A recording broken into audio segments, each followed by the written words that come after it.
बिस्मिल्लाहिर्रहमानिर्रहीम। My name is Mohammed Ilyas. आज class 9th biology का चैप्टर नंबर 1 को हम स्टडी करेंगे। हम देखते हैं कि बायोलॉजी क्या होती है। सबसे पहले बायोलॉजी से पहले हम बायोलॉजी के बैकग्राउंड पे नज़र दौड़ाएंगे। बायोलॉजी का बैकग्राउंड क्या है। बायोलॉजी एक्चुअली साइंस की एक शाख है। सबसे पहले हम देखते हैं साइंस क्या होती है।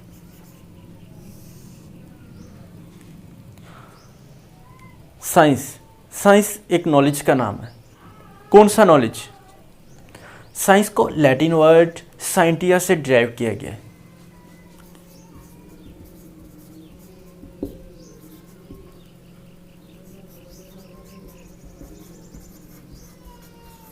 लैटिन वर्ड है जिसका मतलब क्या होता है? Knowledge.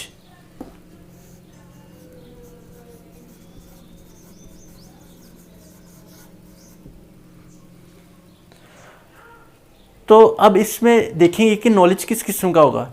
Knowledge of living organisms.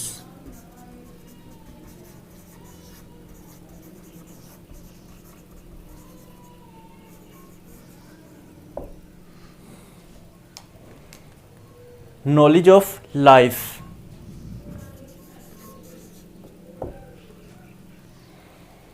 तो हम यहाँ पे साइंस को स्टडी करेंगे किस चीज़ में? नॉलेज ऑफ लाइफ में। आगे साइंस मुख्तलिफ कैटेगरी में आती है। फर्स्ट क्या है उसकी? Universal sciences.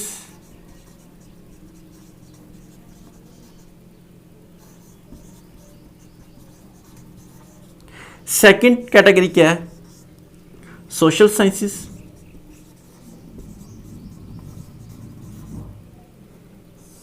And last category क्या है? फॉर्मल साइंसेस, जिसको हमने लास्ट लेक्चर केमिस्ट्री के अंदर भी स्टडी किया है, इन्हीं तीन कैटेगरी को। तो आज फिर हम इसको थोड़ा सा देखते हैं। यूनिवर्सल साइंसेस क्या होता है? यूनिवर्सल साइंसेस ऐसी साइंसेस जिसके अंदर हम केमिस्ट्री, बायोलॉजी एंड फिजिक्स को स्टडी करते हैं। सोशल साइंसेस क्या होता है? सोशल साइंसेस के अंदर हम सोसाइटीज़ एंड पीपल्स को स्टडी करते हैं, लोगों को स्टडी करते हैं।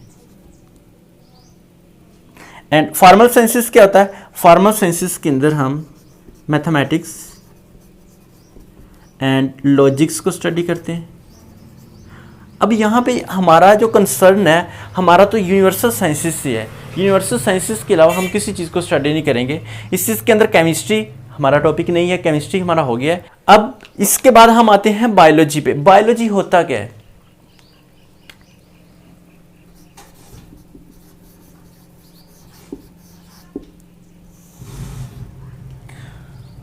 एक्चुअली बायोलॉजी तो ग्रीक वर्ड्स का कॉम्बिनेशन है, combination of two Greek words.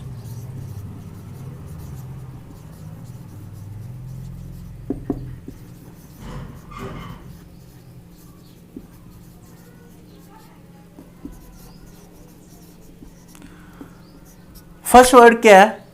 Bio. Second word क्या है? लॉजी।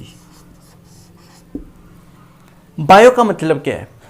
अब हम इन दोनों को जोड़ते हैं। बायो का मतलब हुआ लाइफ, और लॉजी जो कि लोगोस से ड्राइव्ड है, इसका मतलब क्या हुआ? स्टडी। तो इसका डेफिनेशन क्या बनती है? Study of life. तो बायोलॉजी की डेफिनेशन क्या होगी?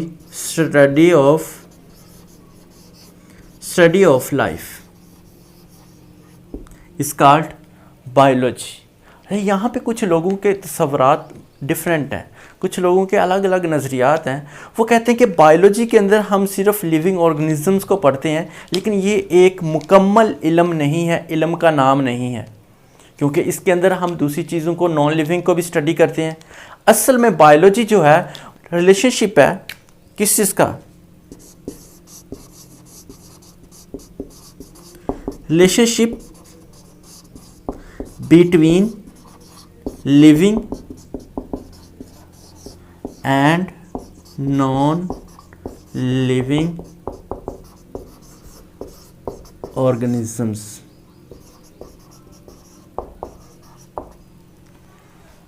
बायोलॉजी क्या है? Relationship between living and non living organisms. अच्छा, ऑर्गेनिजम्स क्या होता है? यहाँ पे हम ऑर्गेनिजम्स की जो बात करेंगे वो हम यहाँ पे लाइफ की बात करेंगे, जानदारों की लाइफ और गैर जानदारों की लाइफ के बारे में मुकम्मल जो इल्म है, उनके बारे में जितनी स्टडी है वो हमारे पास क्या कहलाती है? बायोलॉजी कहलाती है। बायोलॉजी की डेफिनेशन के बाद हमारे पास नेक्स्ट है divisions of biology. Basically biology की 3 डिवीजन है। फर्स्ट डिवीजन क्या है? Zoology. Second one is botany and third one is microbiology.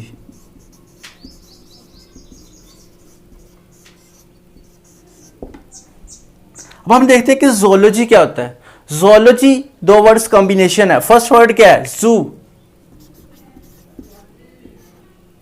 जू का मीनिंग क्या है? एनिमल, जानवर। जू का मीनिंग क्या हुआ? एनिमल। आगे क्या वर्ड बचा हमारे पास? लॉजी। लॉजी लोगो से ड्राइव्ड है, जिसका मतलब है स्टडी। तो ज़ूलॉजी की डेफिनेशन क्या हुई? स्टडी ऑफ एनिमल्स, जानदारों के बारे में, जानवरों के बारे में इल्म।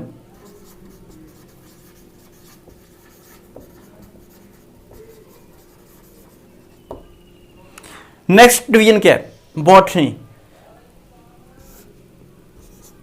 Study of plants. And last one division क्या है?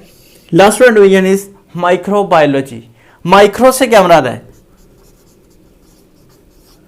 Micro mean tiny organisms. Tiny organisms कौन से होते हैं? टीनी ऑर्गेनिजम्स वो ऑर्गेनिज्म जो एक आम आंख के साथ नहीं देखे जा सकते, एक नंगी आंख के साथ नहीं देखे जा सकते, जिसको देखने के लिए माइक्रोस्कोपिक स्ट्रक्चर को स्टडी करना पड़ता है। माइक्रोस्कोप्स के जरिए हम उनको स्टडी करते हैं। ऐसे लिविंग ऑर्गेनिजम्स क्या कहलाते हैं? हमारे पास माइक्रोबायोलॉजी कहलाते हैं। इन ऑर्गेनिजम्स के बारे में जो स्टडी हम करेंगे वो किस चीज़ में करेंगे? माइक्रोबायोलॉजी के अंदर करेंगे। ये थी बायोलॉजी की डिवीजन। इसके बाद बायोलॉजी की ब्रांचेज आ जाता है। अब हम बायोलॉजी की ब्रांचेस को स्टडी करेंगे। First branch of biology, morphology.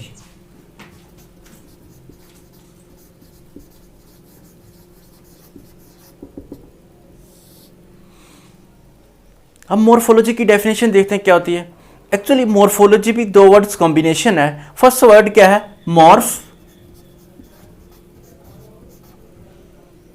Second word है लॉजी, लोगो से डिराइव्ड है। मॉर्फ मीन क्या होता है? मॉर्फ का मतलब होता है स्ट्रक्चर, शेप।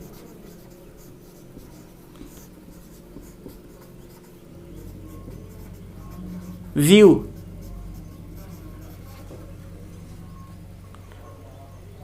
उसी तरीके से लोगोस मीनिंग या लॉजी मीनिंग स्टडी,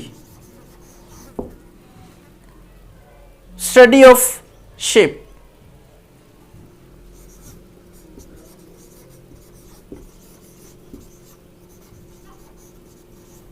और स्ट्रक्चर।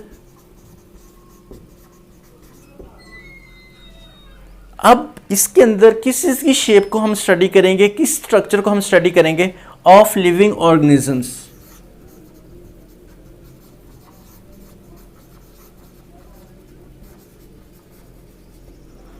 किसी भी जानदार की साख्त को, शक्ल को या सूरत को जो हम स्टडी करते हैं वो हमारे पास क्या कहलाता है? मॉर्फोलॉजी कहलाता है। अब मॉर्फोलॉजी की आगे 2 टाइप्स हैं।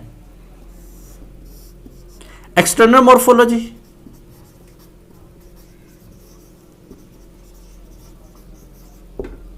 And second type of internal morphology.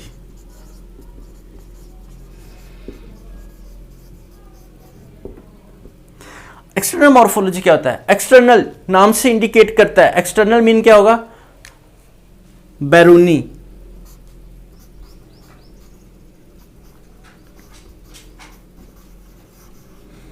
इसमें बैरूनी स्ट्रक्चर को हम स्टडी करते हैं।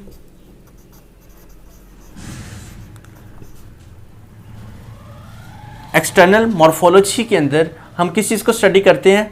एक्सटर्नल स्ट्रक्चर को स्टडी करते हैं of living organisms, and internal structure, internal morphology में हम किस चीज को स्टडी करते हैं, inside the body. Inside the body structure को हम क्या करते हैं, उनको स्टडी करते हैं। इस चीज को हम क्या कहेंगे, internal morphology. Next branch of biology, anatomy. अब देखते हैं कि एनाटॉमी क्या होता है। एनाटॉमी फर्स्ट कॉम्बिनेशन इसके अंदर आता है एना का। टोमी वर्ड निकला है टॉम से। एनाटॉमी दो वर्ड्स कॉम्बिनेशन है। फर्स्ट वर्ड क्या है, एना, और सेकंड वर्ड क्या है, टॉमी। एना से क्या मुराद है, up. Tommy means cutting, dissect.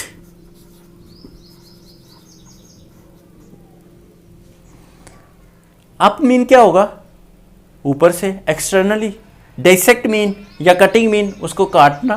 किसी भी जानदार को बैरूनी लिहाज से डाइसेक्ट करके उसको स्टडी करना हमारे पास क्या कहलाता है, उसको हम कहेंगे एनाटॉमी। एनाटॉमी की डेफिनेशन क्या होगी, किसी भी जानदार के बैरूनी स्ट्रक्चर को डाइसेक्ट करके उसको स्टडी करना हमारे पास क्या कहलाएगा, एनाटॉमी कहलाएगा। The next branch, physiology.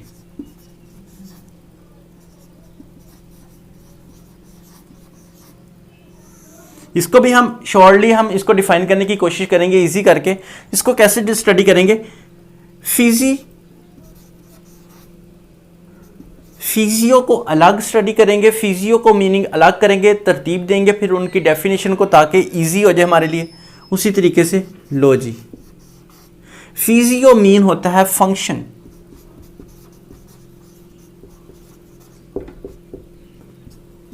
Logy means क्या होता है, स्टडी। फिजियो दो वर्ड्स का कॉम्बिनेशन, इसको दो वर्ड्स कॉम्बिनेशन से हम स्टडी करेंगे। Physio mean function and logy means study. तो इसकी डेफिनेशन क्या होगी, स्टडी ऑफ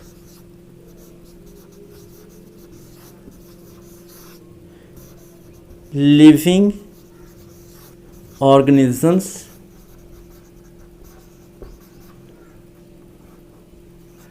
फंक्शंस।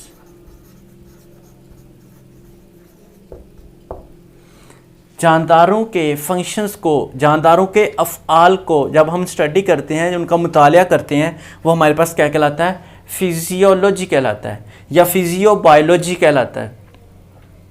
अब इसमें हमारे पास उनके लिविंग ऑर्गेनिजम्स हैं, उनके फंक्शंस किस किस्म के होंगे, हम इसको थोड़ा सा देखते हैं। अब लिविंग ऑर्गेनिजम्स के अंदर इंसान भी आता है। हमारे जिस्म के अंदर कौन से ऐसे ऑर्गन्स मौजूद हैं जो कि जिनके अफ़आल को हम स्टडी कर सकते हैं। हम इसकी बेहतरीन मिसाल लेंगे, हार्ट। हार्ट का फंक्शन क्या है, ब्लड पंपिंग करना।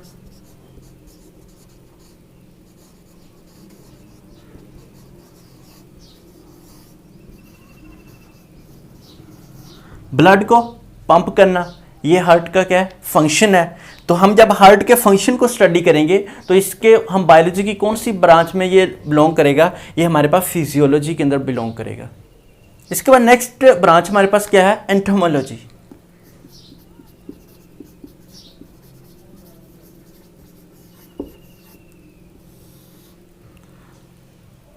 एंटोमोलॉजी क्या होता है, study of insects.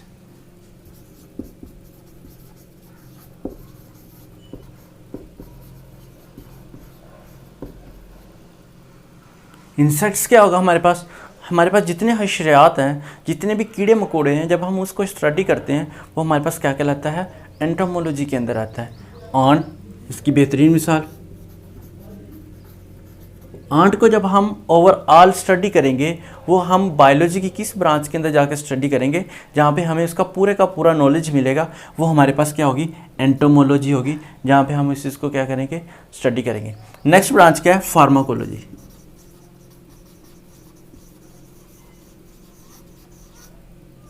Pharmacology, pharma से वर्ड डिराइव किया गया है। फार्मा से क्या मुराद होता है, फार्मा वर्ड फार्मेसी से लिया गया है, जहाँ पे मेडिसिन्स मिलती हैं, जहाँ से हम जाके ड्रग परचेज करते हैं, ये इसको हम कहेंगे ड्रग्स का नाम देंगे या मेडिसिन्स का नाम देंगे।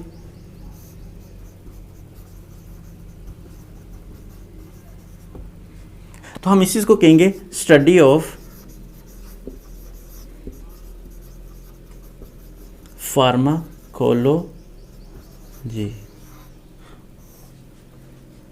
ड्रग्स और मेडिसिन्स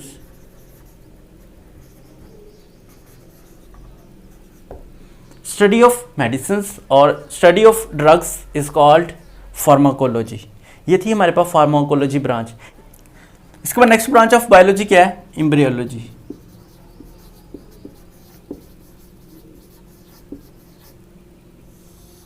एम्ब्रियोलॉजी भी एक्चुअली टू वर्ड्स कॉम्बिनेशन है। फर्स्ट वर्ड इसमें क्या आता है? Embryo.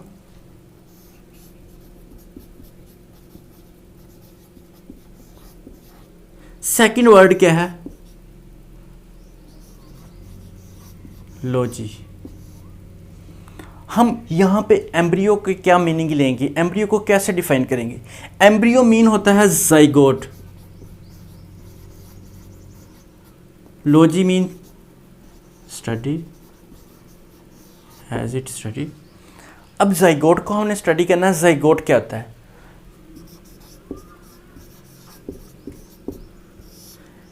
Zygote actually combination of two cells होता है।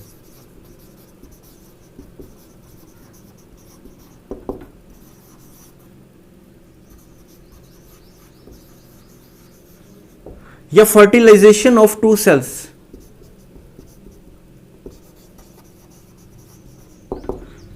दो सेल्स की जब दो सेल्स को फर्टिलाइज किया जाता है तो उसके बदले में हमारे पास जाइगोट वजूद में आता है। अब वो दो सेल्स किस चीज़ के होते हैं? उस दो सेल्स के अंदर एक मेल सेल होता है, एक मेल बॉडी से, और दूसरा फीमेल बॉडी से सेल जो लिया जाता है। उन दोनों को क्या किया जाता है? जब मिलाप होता है उन दोनों के दरमियान फर्टिलाइजेशन होती है। उनके फर्टिलाइजेशन के मराहिल तय करने के बाद हमारे पास क्या चीज़ आती है? वो जाइगोट आती है। मेल बॉडी से हमारे पास क्या आता है? स्पर्म्स, और फीमेल से एग। स्पर्म और एग्स दोनों मिलते हैं, मिलने के बाद फर्टिलाइज होते हैं। फर्टिलाइज होने के बाद हमारे पास जाइगोट वजूद में आता है। जब हम जाइगोट के बारे में कोई नॉलेज लेते हैं, उसको स्टडी करते हैं, वो हमारे पास क्या कहलाएगा? एम्ब्रियोलॉजी कहलाएगा। ये थी एम्ब्रियोलॉजी की डेफिनेशन। इसके बाद नेक्स्ट है जेनेटिक्स।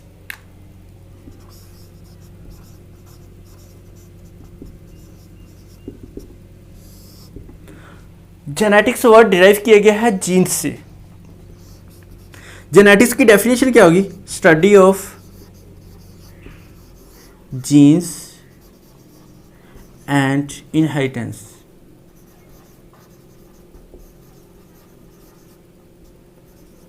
अब जीन क्या होती है?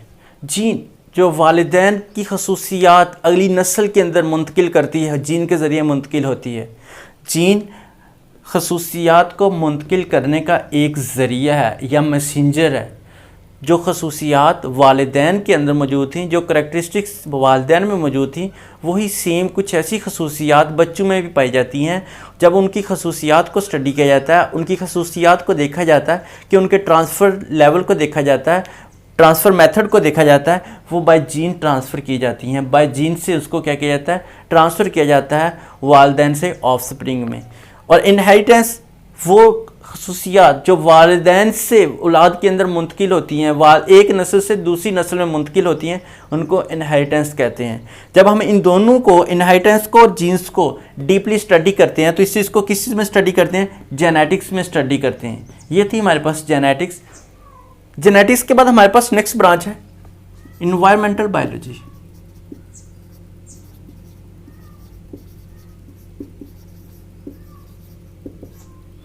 इन्वायरमेंटल बायोलॉजी क्या होती है? Environmental biology relationship between environment and living organisms.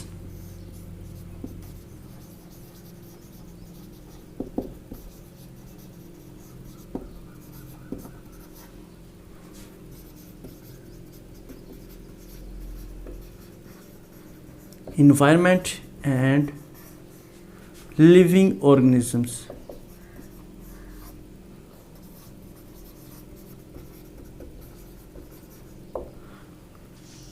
Living organisms और माहौल के दरमियान जो ताल्लुक है वो हमारे पास क्या कहलाता है? इन्वायरमेंटल बायोलॉजी कहलाता है। अब देखते हैं कि माहौल के साथ लिविंग ऑर्गेनिजम्स का क्या रिलेशन है।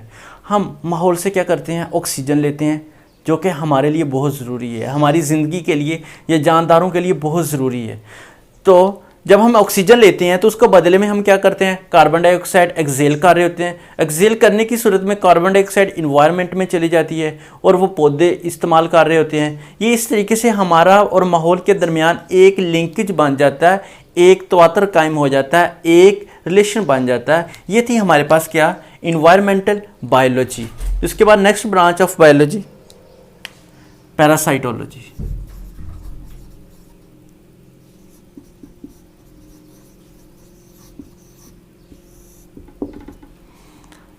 पैरासाइटोलॉजी से क्या मुराद है? पैरासाइटोलॉजी वर्ड निकला है पैरासाइट से, study of parasites.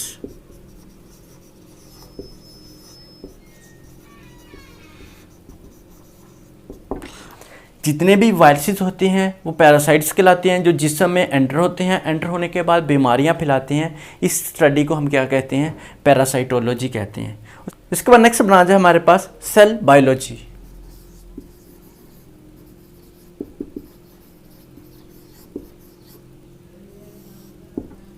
Cell biology के अंदर हम किस चीज़ को स्टडी कर रहे हैं?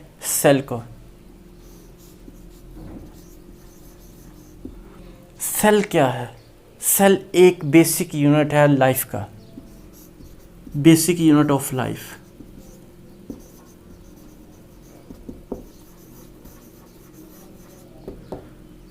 Your structural unit of life भी कह सकते हैं, फंक्शनल यूनिट ऑफ लाइफ भी कहलाता है।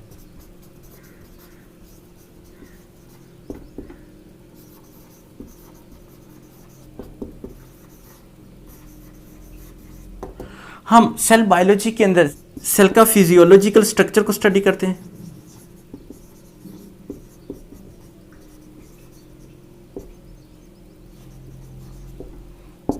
सेल डिवीजन को स्टडी करते हैं, सेल साइकिल को स्टडी करते हैं,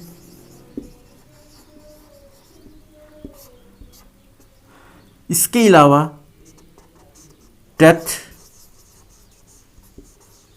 सेल क्या एक टाइम है, उसके बाद सेल भी डेड हो जाते हैं। हमारे जिस्म के अंदर सेल जितने भी हैं, बिलियंस की तादाद, बिलियन ट्रिलियंस की तादाद के अंदर सेल मौजूद हैं, वो अपना एक टाइम सर्कल कंप्लीट करने के बाद वो क्या हो जाते हैं? बाद में डेड हो जाते हैं। हम सेल साइकिल के अंदर हम इन चीज़ों के बारे में मुताला करते हैं। इसके अलावा भी सेल की बहुत सी डिफरेंट आगे मज़ीद पॉइंट्स हैं जिसको हम स्टडी करते हैं, लेकिन चंद एक चीदा पॉइंट्स मैंने आपको बताए हैं। इन चीज़ों के अंदर, इन चीज़ों को जब हम स्टडी करते हैं वो हमारे पास बायोलॉजी की कौन सी ब्रांच कहलाती है? वो सेल बायोलॉजी कहलाती है। सेल साइकिल के बाद नेक्स्ट ब्रांच ऑफ बायोलॉजी हमारे पास क्या है? बायोटेक्नोलॉजी। इसके अंदर हम क्या करते हैं? बायो से मुराद लाइफ, टेक्नोलॉजी क्या होती है? आर्टिफिशियली तौर पे हम जानवरों से कुछ ऐसे मादे हासिल करते हैं जिससे इंसानियत को फ़ायदे में लेके आते हैं, इंसानियत को फ़ायदा पहुंचाते हैं। इस तरीके के जो मादे हम आर्टिफिशियली तौर पर जानवरों से हासिल करते हैं और इंसानियत के फ़ायदे के लिए उनको इस्तेमाल करते हैं, उनमें से उसकी एक बेहतरीन एग्जाम्पल क्या है? इंसुलिन।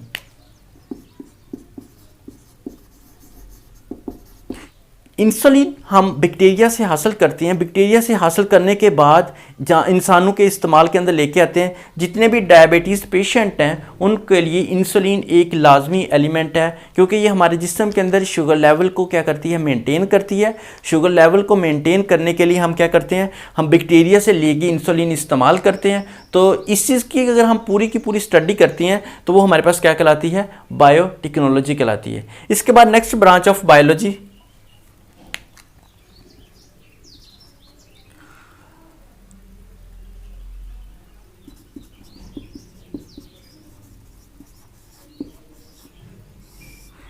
इसके बाद नेक्स्ट ब्रांच ऑफ बायोलॉजी हमारे पास क्या आती है? हिस्टोलॉजी। इसके अंदर भी टू वर्ड्स कॉम्बिनेशन है। हिस्टो से क्या मुराद है?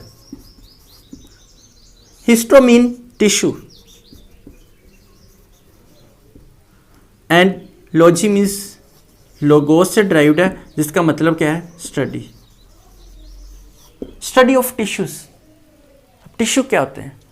बहुत से सेल्स मिलते हैं, बहुत से सेल आपस में मिलकर टिश्यू बनाते हैं।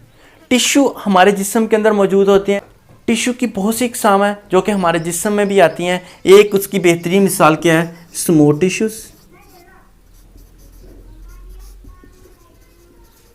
ये हमारे जिस्म के अंदर स्टोमिक के अंदर मौजूद होती है। स्टोमिक के अंदर मौजूद होती है। उसके अलावा हमारे पास कार्डिक टिश्यूज हैं।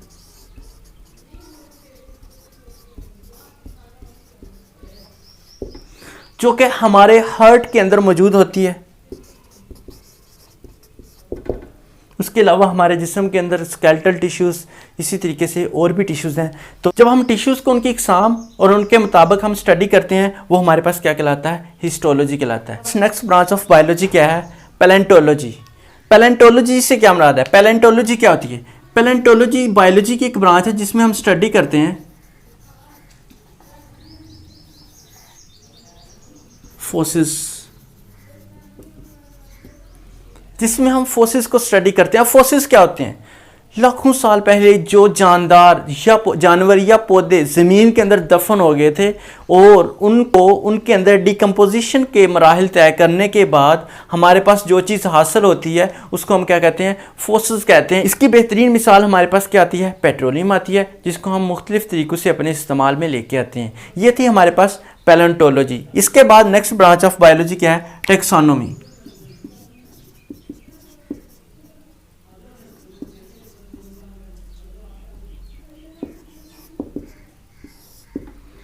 Taxonomy, study of naming.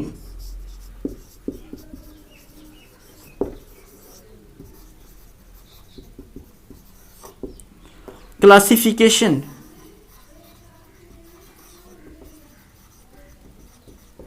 किसी भी स्पीशीज को उसके ग्रुप के अंदर उसकी क्लासिफिकेशन करना, उसको तश्कील देना किसी ग्रुप के अंदर उसकी खसूसियात के लिहाज से, वो हमारे पास क्या कहलाता है? टेक्सोनोमी कहलाता है। With scientific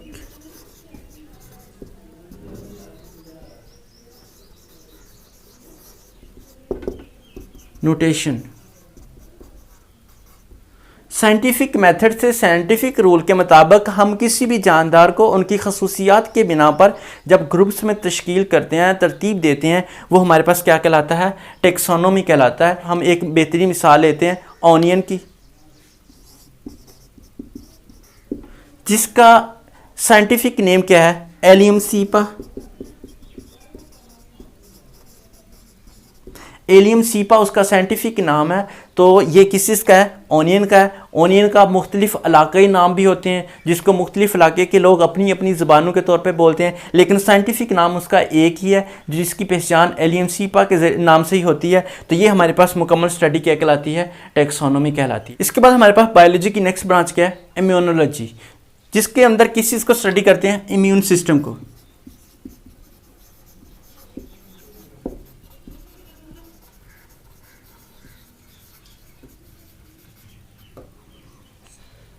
study of immune system immunology कहलाता है। इम्यून सिस्टम क्या होता है? कुदरतन हमारे जिस्म के अंदर कुछ ऐसे मादे पैदा किए गए हैं, अल्लाह ताला की तरफ से हमारे अंदर कुछ ऐसे मादे रखे गए हैं कि जो कि वायरसेस और बैक्टीरिया से फैलने वाली बीमारियों का, जितनी भी बीमारियां होती हैं उनके दरमियान मज़ाहमत पैदा करते हैं, उनको रोकने की कोशिश करते हैं, उनको रोकते हैं। तो ये जो इम्यून सिस्टम कहलाता है हमारे पास, वो इन बीमारियों के ख़िलाफ़ क्या करता है? मज़ाहमत करता है, बीमारियों को रोकने की कोशिश करता है। अब हमारे पास वो इम्यून सिस्टम क्या होता है? वो हमारे पास वाइट ब्लड सेल्स होते हैं।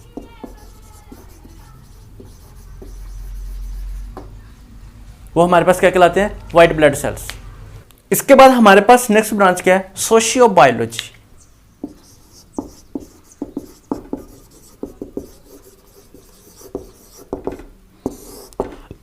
इसमें हम किस चीज को स्टडी करते हैं? बिहेवियर को, बिहेवियर ऑफ मैनकाइंड कह सकते हैं। Behaviour of Mankind on societies के लिहाज से हम इस चीज़ को जब हम स्टडी करेंगे वो हमारे पास क्या कहलाता है? Socio biology. ये थी हमारे पास ब्रांचेज ऑफ बायोलॉजी जिसको हमने स्टडी किया है। आज हमने किस किस चीज़ को स्टडी किया? साइंस के बारे में पढ़ा है, बायोलॉजी के बारे में पढ़ा है, बायोलॉजी की डेफिनेशन को देखा है, और इसके साथ हमने उनकी डिवीजन्स देखी हैं। डिवीजन के साथ हमने बायोलॉजी की कंप्लीटली ब्रांचेस देखी हैं जिसको हमने स्टडी किया है। तो ये थी हमारे पास बायोलॉजी की ब्रांचेस। नेक्स्ट टॉपिक को हम नेक्स्ट वीडियो में देखेंगे। तो यहाँ तक जो चीज़ बताई गई है इसको एक दफ़ा रिव्यू कीजिएगा। इसके अंदर कोई चीज़ मुश्किल नहीं है, इसको इजी करके बताया गया आपको। इसको इजीली आप रेडी कर सकते हैं, तैयार कर सकते हैं। इंशाल्लाह नेक्स्ट वीडियो के अंदर हमारी मुलाकात होगी। तब तक के लिए अल्लाह हाफिज़।